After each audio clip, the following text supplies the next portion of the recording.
Ahojte, čaute. Tak ako môžete vidieť, dnes to nie je zo stavby, ale z tohto krásneho štúdia. A dnes sa budeme baviť na tému riadené vetranie a rekuperácie. Presne z tohto dôvodu som si na to pozval odborníka. Je ním Richard Lečko z firmy Definelo. Vítaj, Richard. Ahojte, čaute. Takže ak sa chceme baviť na túto tému, tak som si pripravil na začiatok pre divákov jednoduchý príklad, kde by som chcel začať a jednoducho demonštrovať, na čo rekuperácia v podstate je dobrá. Takže keď si zoberieme do úvahy, dajme tomu miestnosť 3x4 metra, výšku 2,7 metra, čiže sa budeme baviť niekde okolo 32 metrov kubických. A mňa by zaujímalo, za akú dlhú dobu plus minus jeden človek vydýcha tento vzduch v takejto miestnosti. Tak keď začneme rovno takto takýmito konkrétnymi otázkami, tak v podstate pri tejto výmere alebo pri tejto dispozícii bežne dospelá osoba to vydýcha za nejakých 30-45 minút. Samozrejme, keď sa už bavíme o dvoch alebo viacerých ľuďoch, tak tá doba sa kráti potom a tá miestnosť sa vie vydýchať potom za pár minút doslova.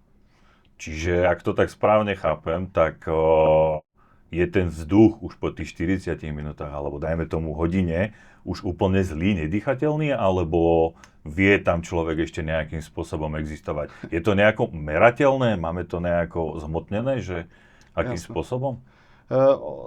Samozrejme, ten vzduch aj po hodine ako neznamená teraz, že tam tí ľudia odpadnú, hej, alebo teda potrebujú ísť do nejakej inej miestnosti, ale tá kvalita toho vzduchu ide rapidne dole. Hej. Čiže začína sa to potom preukazovať rôznymi príznakmi, ako únavou, nejakými bolestiami hlavy alebo takto.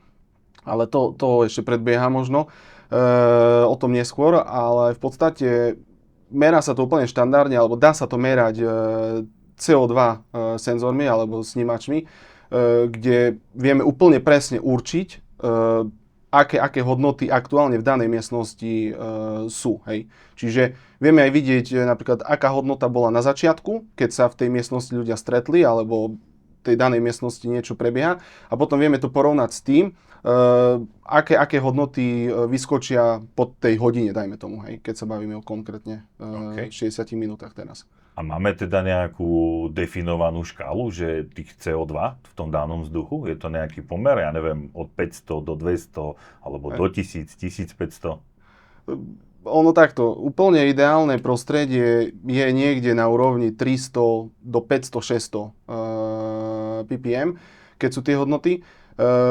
Všetko ešte do 1000 je také, že OK, v poriadku, nie je to nejaké veľmi zlé prostredie, ale už potom, ak to ide nad tú 1000, tak už sa bavíme naozaj o vyslovene, nie že až nezdravom prostredí, ale je tam už nekvalitný vzduch, ľudia zývajú, hej, a už sa to začína preukazovať na nižšej nejakej potom aj koncentrácii tých ľudí, osôb tej miestnosti a ďalšie veci sa pridružujú. Čiže to ppm, v skratke nám vieš povedať, čo to je? No to je len hodnota, viac menej na základe čoho, alebo tá merná jednotka, ktorá sa uvádza pri CO-čkových čidlách, CO-čkových snímačoch. A vlastne touto mernou hodnotou sa to potom vyjadruje. Hej? Vlastne akákoľvek hodnota číselná ide pred to pomenovanie a vlastne takto to je už dlhé roky v podstate. Takže keď sa vrátime k tej danej miestnosti, tých 32 kubíkov, a vravel si, že jedna osoba 30-40 minút, dve osoby ešte skôr, čiže to znamená, že budeme hodnota niekde okolo tých 1000 ppm, alebo to bude už nad alebo pod ešte? Bávame sa tak, že niekde okolo tejto hodnoty, hej, okolo tej 1000 by to bolo v tomto prípade. Aha, čiže ak budeme mať v tej miestnosti viac ľudí, bude to rýchlejšie vydýchaný vzduch a v tom prípade by malo nastúpiť vetranie. Určite tam je potrebné už potom všetko nad 1000 alebo 1200 si potom už začína vyžadovať také intenzívne prevetranie. Hej? A tým už potom prichádzame zase k ďalšiemu problému, alebo v podstate prečo je potrebné to riadené vetranie, tak je to práve kvôli tomu, že tým intenzívnym vetraním, klasickým, hej, ktoré pozná veľké množstvo ľudí, alebo má to zaužívané niekoľko rokov dozadu, tak v podstate prichádzame o to teplo v tej miestnosti. Hej? A práve o to tie moderné technológie idú dopredu, aby sme o to teplo, ktoré vlastne naakumulujeme v tej miestnosti, sme o to teplo neprichádzali, ale zároveň, aby sme mali vyvetrané v tej miestnosti. Hej? Čiže dva v jednom dokopy spojiť a mať aj zdravé prospešné prostredie, ale aj neprichádzať o to teplo, ktoré sme už nejak museli zaplatiť a naakumulovať v tej danej miestnosti. No. Aha, OK. Čiže tak, ak si spomínal, že klasické vetranie, tak sa bavíme asi o vetraní oknami. Samozrejme. Čiže v tomto prípade, dajme tomu tejto konkrétnej miestnosti, ak sa jej stále budeme držať, tak ak bereme do úvahy, že do hodiny, dajme tomu pri jednej, dvoch osôb, nám to ppm vznikne niekde okolo tej 1000 hodnoty, tak reálne by sme mali otvoriť okno. To okno by sme mali otvoriť na ako dlho a ako často? Aby sme ten vzduch mali pod hodnotu 1000 ppm. Tak zase tu opäť závisí od toho, aká veľká je tá miestnosť, hej, tá daná dispozícia tej miestnosti, koľko tam je ľudí a v podstate na základe toho, nie je to presne stanovené teraz, hej, že proste 5 minút bude otvorené to okno a bude to postačujúce. Ale v podstate stále to závisí od tej danej situácii. Hej. Koľko tam je tých okien, či sa dá urobiť napríklad prievan, hej, cez dvere, alebo takto, či tá daná miestnosť má proste tie možnosti, lebo inak je vyvetrať prievanom a inak je vyvetrať bezprievanovo. Čiže nedá sa úplne pevne stanoviť, že 3,5 minúty trvá vyvetrať danú miestnosť, keď tam budú 3 a 4 dospelí ľudia. Hej. Všetko závisí od toho, od tých viacerých aspektov, aby sa to vyhodnotilo na základe toho potom. OK, ale keby sme to nejako zoštandardizovali, že dajme tomu, že máme dvoch ľudí, plus minus takáto, berme to, že je to detská izba, máme tam 2 deti, tak dajme tomu, že stačí vyvetrať raz za hodinu, dajme tomu na 5-10 minút, ale aby sme to prostredie mali stále pod tú hodnotu 1000 ppm, tak by sme reálne mali vetrať každú hodinu. Určite, áno. Keď sa bavíme o tých 60 minútach, tak v podstate minimálne raz, možno ideálne aj dvakrát do hodiny takýto priestor vyvetrať. Zase, keď ideme do tej detskej izby, tiež je dôležité vedieť, zase aká aktivita sa tam deje. Hej. Inú aktivitu robia deti, ktoré sa tam hrajú, hej. Proste aj ten vzduch je iný, ako keď dvaja ľudia sedia, ja neviem, v obývačke alebo v nejakej miestnosti a čítajú si knihu. Čiže áno, ale určite na tých 60 minút minimálne raz, ideálne až dvakrát, hej. Aby sme mali, áno, tie hodnoty na ideálnej hranici a neprekračovalo to tú hodnotu, ktorú nechceme vlastne dosahovať alebo nechceme dosiahnuť. Okay. Lebo toto mi už príde ako dosť nereálne v tejto dobe, že reálne mladí ľudia každú hodinu otvoria okno na 5 minút, aby mali čerstvý vzduch, aby mohli nejakým spôsobom fungovať a pracovať.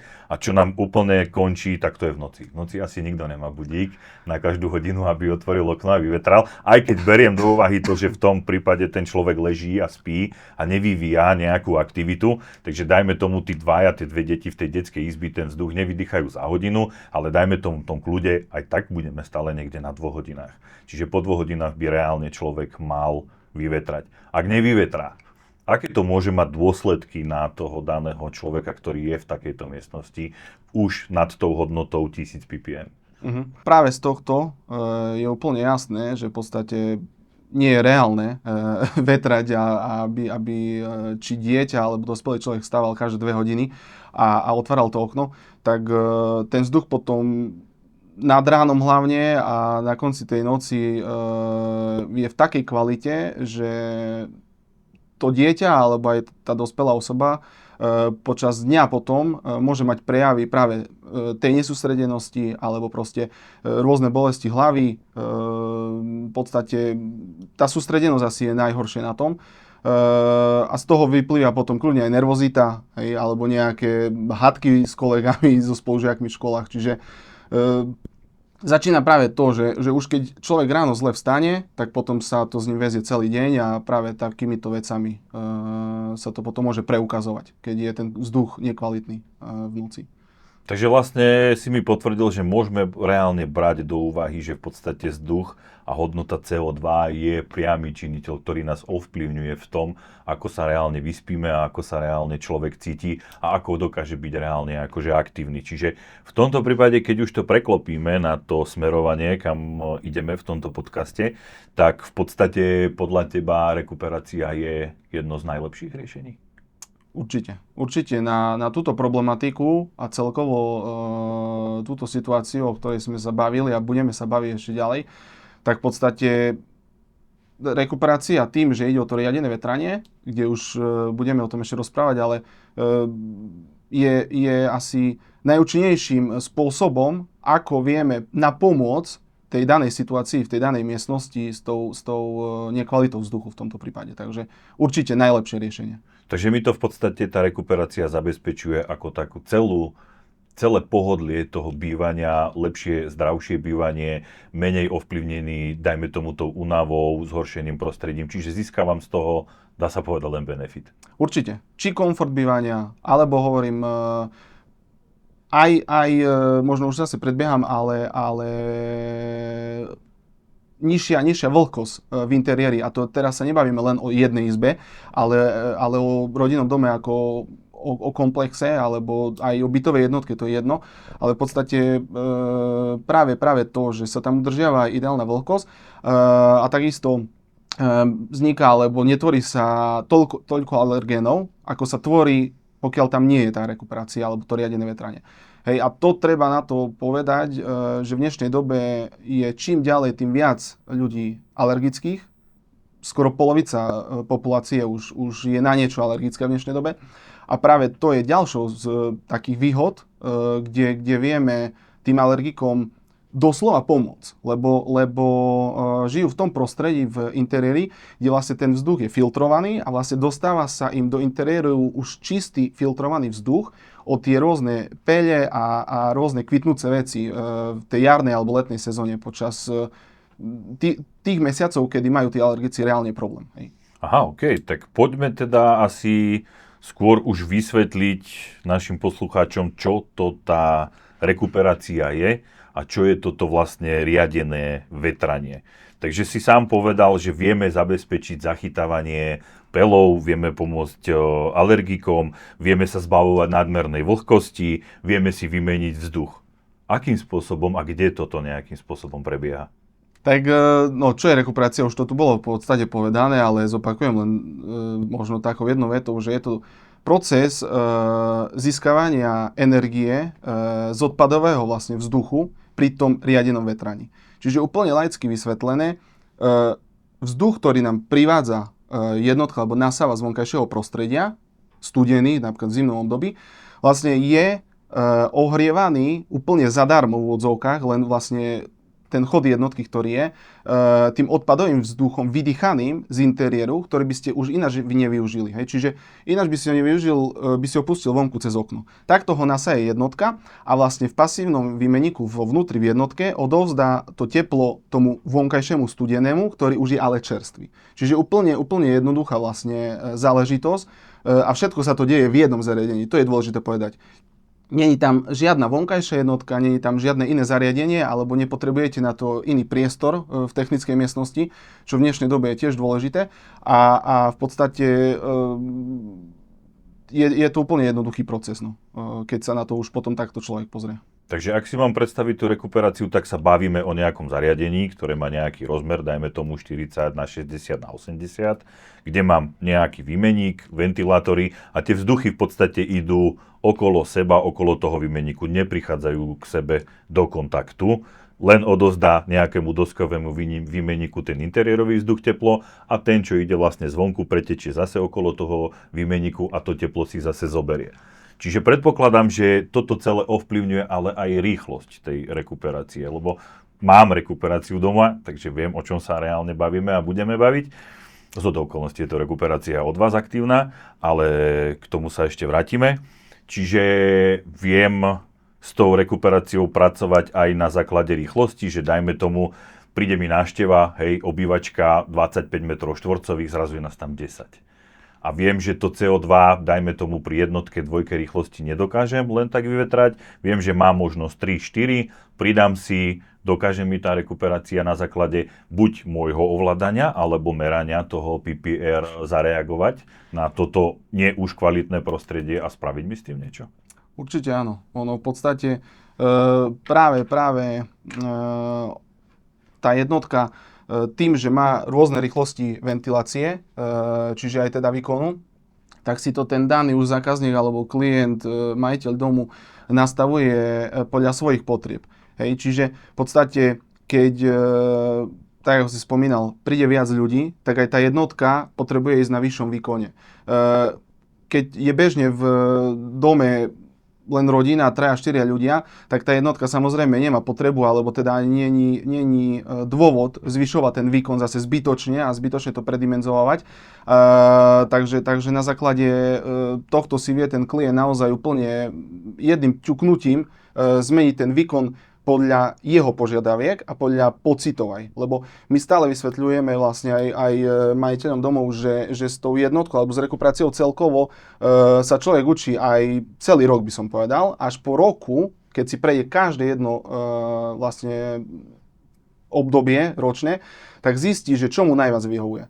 Není na to nejaká poučka, že takto musíte mať nastavenú jednotku proste 24 hodín, 7 dní v týždni, celý rok, ale v podstate každý klient alebo ten majiteľ príde so svojím nastavením, ktoré jemu najviac vyhovuje. Hej. Je to jeho jednotka, čiže si to vyhodnocuje na základe jeho pocitov a nikto iný mu nemôže do toho diktovať, že takto to musí byť, lebo takto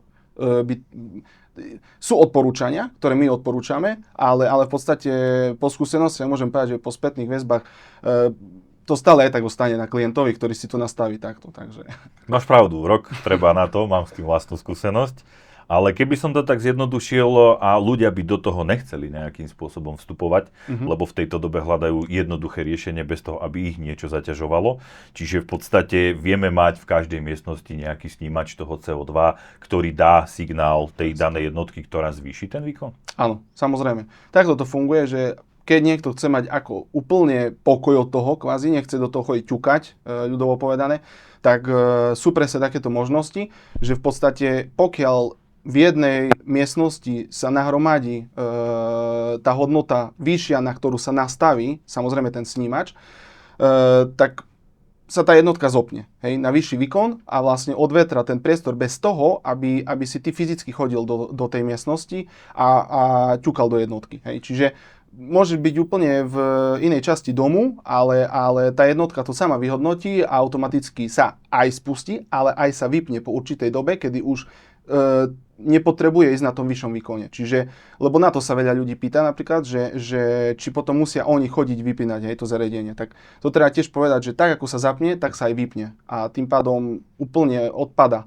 tá starosť týmto. Že to treba sledovať. Máme často zákazníkov, ktorým dodávame rekuperáciu z okolností od vás a nie vždy ide o rodinný dom, čiže nie je celoročne obyvateľná tá stavba, tak práve preto prichádza od nich aj dopyt na jednotku, ktorú vedia ovládať na diaľku a ktorú si vedia, dá sa povedať, ovládať, že áno, idem tam, vyvetrám si, alebo viem, že už je to staršia stavba, nechcem tam mať ten stuchnutý vzduch, takže v podstate im tá rekuperácia ide v podstate 24/7 a vedia sa hocikedy k nej pripojiť a zadať jej nejaký povel, či už zapnúť alebo vypnúť, prípadne zvyšiť výkon.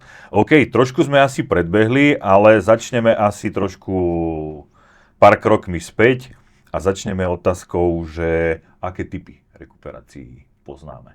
Aké sú reálne dostupné teraz? Tak tu je to úplne jednoduché. V podstate máme k dispozícii centrálne a decentrálne rekuperácie. Tie decentrálne sú ľudovo lokálne jednotky, čiže úplne základné rozdelenie je len na tieto dve kategórie, by som povedal. Čiže ak zoberiem lokálne jednotky, to znamená, že v každej miestnosti mám, dá sa povedať, dieru v stene, kde mám vsunutý tubus, teda tú rekuperačnú jednotku a tá mi vlastne mení ten vzduch. Na akom princípe to funguje? Lebo predpokladám, že sa bavíme o tubuse o nejakom priemere, asi by tam tiež mal byť ten výmenník. Je efektívna takáto rekuperácia ako centrálna rekuperácia? Jasné, no tak ako tá decentrálna alebo decentrálne jednotky nie sú výhodné z viacero aspektov a určite jednou z nich je aj práve to, čo si povedal ako prvé, že v podstate pokiaľ to má byť ako také účinné, tak pri rodinnom dome je to potrebné dať určite do viacerých miestností, nie do jednej miestnosti. Tam sa potom nebavíme o nejakej efektivite.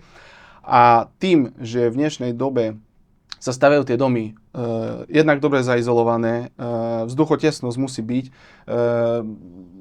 čiže je kontraproduktívne si zatvárať dom čo najlepšie, čo najkvalitnejšie tú skladbu stien a potom to rozvrtať na tie decentrálne lokálne jednotky. Čiže si to úplne, ide to proti sebe. Hej.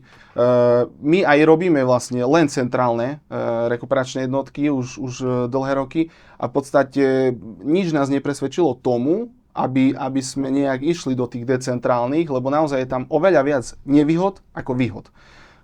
Čo sa týka tých výhod, asi naozaj len tá cena, ale zase tu na veľa ľudí si neuvedomí, povie sa A, ale nepovie sa B, že tým, že tie jednotky potrebujete aspoň 3, 4, možno aj 5, 6, tak vlastne už sa naratáva tá cena a v konečnom dôsledku potom aj lokálne jednotky alebo decentrálna verzia vzduchotechniky a rekuperácie vychádza na pár tisíc, doslova. Hej. Čiže už to potom nie je také výhodné a tie ceny sa potom dorovnávajú už pomaly s centrálnou rekuperáciou. Takže tie decentrálne by sme reálne mohli vnímať v podstate ako núdzové riešenie, kde už reálne stavba stojí, potrebujem mu reálne vetrať, lebo už mám nejaký problém, nemám už kde potiahnuť rozvody centrálnej rekuperácie, tak tieto lokálne pripadajú ako keby do úvahy, že potrebujem teda ten dom vetrať, tie dané miestnosti, tak táto decentrálna rekuperácia by nám to teoreticky mohla splniť, tak? Presne tak. Byty rôzne, rekonštrukcie hlavne starších domov, kde naozaj nie sú tie možnosti na hlavne vedenie vzduchotechniky, lebo na centrálnu rekuperačnú jednotku si myslím, že každý v dnešnej dobe nájde miesto. Nejaký kompromis sa nájde. Ale hlavne pri bytových jednotkách sa stretávame s tým, že vlastne klient príde, chce centrálnu, ale bohužiaľ potom tým rozhovorom alebo komunikáciou prídeme na to, že vlastne on nemá ten priestor na rozvody vzduchotechniky, centrálne rozvody vzduchotechniky a tým pádom tam potom je nereálna nejaká realizácia takejto rekuperácie, tak preto potom ideme aspoň, alebo teda ide potom klient do decentrálnej rekuperácie, kde je tá účinnosť oveľa nižšia, ale v tých bytoch, keď už niekto chce a rekonštruuje ten byt, tak je lepšie aspoň dať tú decentrálnu ako nič. Hej? Lebo zase nedať si nič v dnešnej dobe je úplne najhoršie asi riešenie v tomto prípade. OK, tak poďme teda k tým centrálnym rekuperáciám.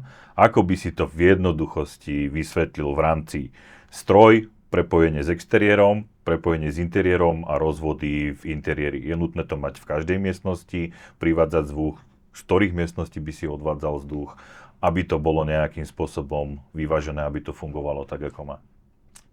Pri centrálnej, ako som spomínal, máme jedno zariadenie vnútorné, odpada žiadna vonkajšia jednotka alebo vonkajšie zariadenie. Ako si už spomenul, potrebujeme mať dva otvory smerom do exteriéru, kde jedným potrubím nasávame čerstvý vzduch a druhým vyfúkujeme ten vydýchaný. A v podstate potom najdôležitejšou vecou, alebo také by som povedal srdce tej centrálnej rekuperácie je vzduchotechnika a tie rozvody, ktoré sa vlastne realizujú vnútri v interiéri, väčšinou vlastne v rámci stropu. Hej. Čiže nie je to viditeľné to potrubie, veľa ľudí ani o tom nevie niekedy, že ten dom má vôbec vzduchotechniku, ale v podstate práve tie rozvody sú najdôležitejšou vecou, na ktorú veľa ľudí aj zabudne, alebo sa ozýva veľmi neskoro. Hej, v podstate. Čiže práve prostredníctvom týchto rozvodov potom ten vzduch prúdi jednak do miestností, kde privádza vzduch. To sú miestnosti ako obývačka, spálne, detské izby, hosťovská izba poprípade. A potom sú miestnosti, kde nám odsáva ten vzduch, čiže aj tú vlhkosť, ktorá sa vytvorí v kuchyni, v kúpeľni, vo WC miestnostiach, prípadne za dvere nejaká špajza. Takže úplne takýmto spôsobom to funguje. Jednak privádza, jednak odsáva, jedno zariadenie, žiadna vonkajšia jednotka, dva otvory. a nejaký priestor potrebný na to v technickej miestnosti. Čiže nič komplikované ani zložité, čo by trebalo na to nejaké špeciálne. Takže v podstate, keď do jednej miestnosti privádzam vzduch a z inej miestnosti odťahujem ten vzduch, tak reálne potrebujem tie miestnosti v rámci interiéru mať asi prepojené, aby tamto prúdenie vzduchu cirkulovalo. My máme skúsenosť, že buď sa to robí nejakým padacím prahom, alebo stretávaš sa s nejakými rozumnými riešeniami? Tak toto je dosť častá otázka, lebo veľa ľudí presne to zaujíma ešte pred samotnou výstavbou, že ako to funguje, alebo prečo je v niektorej miestnosti prívod, niekde je odťah. Práve tu je dôležité to, alebo aj veľa už moderných domov väčšinou majú obývačky s kuchyňami spojené, to sa nemusíme baviť, ale potom áno, sú miestnosti ako kúpeľne, alebo aj izby, kde keď sú zatvorené dvere. 99% prípadov sa už štandardne dávajú bezprahové dvere. Hej, v dnešnej dobe myslím si, že štandard.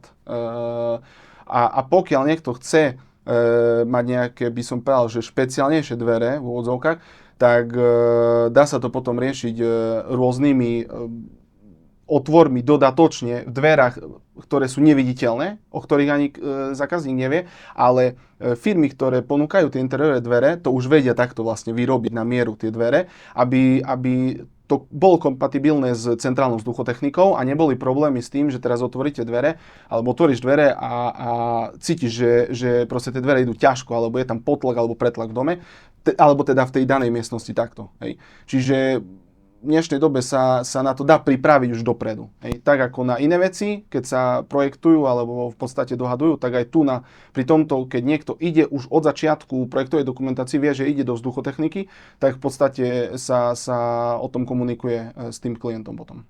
Teraz si mi prihral otázku s tou projektovou dokumentáciou. Lebo ako dobre, robíme aj my si svoje projekty na naše stavby, tam už vieme, že reálne pôjde rekuperácia, takže sme pripravení, ale už sme realizovali aj pár stavieb, kde nebol náš projekt, kde rekuperácia ani nebola uvažovaná a po konzultácii s klientom sme mu vysvetlili, aké benefity má rekuperácia. V podstate niečo také, ako sme sa tu teraz reálne bavili. A väčšinou potom hľadáme riešenie, ako tam tú rekuperáciu dostať. A buď to musíme vrátiť celé na začiatok a odkonzultovať to s nejakým vzduchárom, projektantom, alebo nám viete s týmto pomôcť aj vy bez toho daného projektanta. Určite pomôcť vieme, samozrejme, aby som povedal, že to je čím ďalej, tým viac takýchto prípadov, kedy na to investor nemyslí a ozve sa dosť neskoro. Hej. Čiže v podstate veľmi veľa prípadov bolo, kde sa ten investor ozval už v štádiu hrubej stavby. Hej. Dom mal pod strechou založené okná a v podstate už pomaly elektrikári ťahali elektroinštaláciu, vodári ťahali odpad, vodu a vtedy ešte sa zhačil, že on to chce, lebo niekde to počul od suseda, hej, že tiež má vzduchotechniku a chce to. A čo je najväčší takýto problém, že keď už je tá hrubá stavba? Tak väčšinou to brzdí, alebo teda padá to na tom, že svetlá výška, hej, už je stanovená, alebo teraz čím ďalej, tým viac zase si veľa ľudí necháva priznané betónové stropy, hej. Keď sa bavíme o nejakých plochých strechách alebo dvojpodlažných domoch, tak vlastne minimálne obývačku, kuchyňu vo veľa prípadoch, hej, už sú všetko priznané, čiže tam už ani nie je kde schovať to potrubie. Čiže pokiaľ sú takéto prípady a už sa na to nemyslí, lebo kým sa na to myslí, tak aj takáto situácia je, že je to realizovateľné, ale tie rozvody sa potom zalievajú do toho stropu. Hej.